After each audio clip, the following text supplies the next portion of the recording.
Sometimes music is just harder to read because of the way it's printed on the page.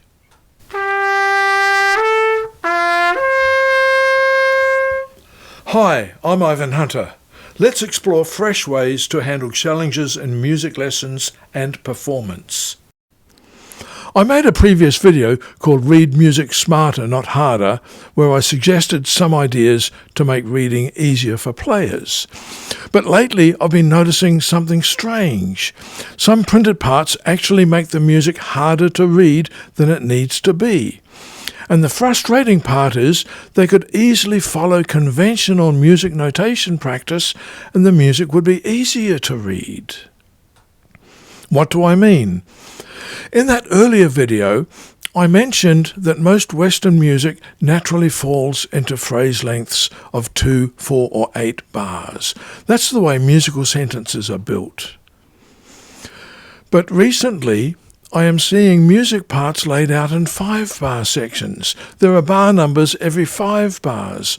So suddenly an ordinary 8-bar phrase becomes 5 and 3, or as in the example on screen, an 8-bar rest becomes 1 bar, then 5 bars, then 2 bars.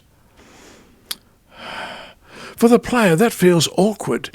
You're counting 1, 2, 3, 4, 5, 1, 2, 3, or 1, 1, 2, 3, 4, 5, 1, 2, instead of just recognizing the natural 8-bar phrase and anticipating how the phrase breathes. Some notation software even defaults to that bar numbering sequence. 5, 10, 15, 20. Yet musically, where phrases are 2, 4, and 8 bars, we end up having to deal with 5s.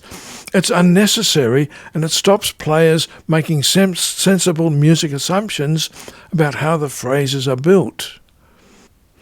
Here's another example of making music harder to read. Sometimes popular music, you'll see a brief change of time signature.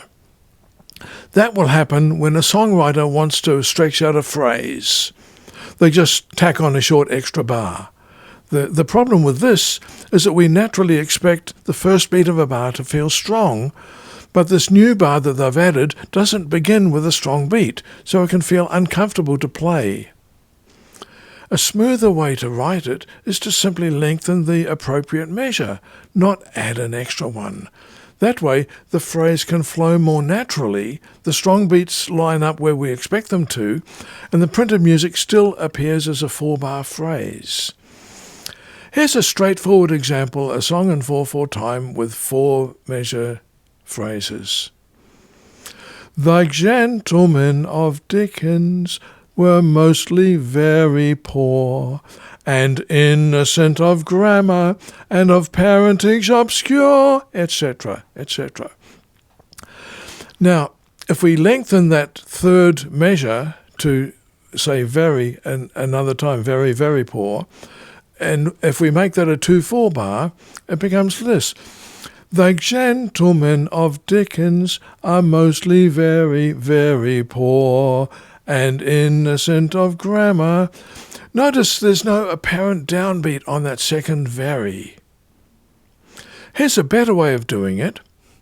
The gentlemen of Dickens are mostly very, very poor and innocent of grammar. Now notice that the added beats form an anacrusis or an upbeat to measure 4.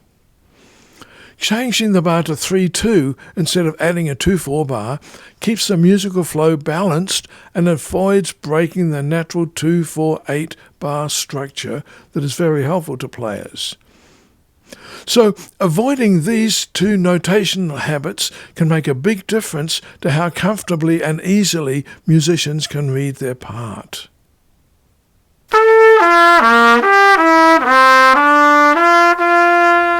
Thanks for watching.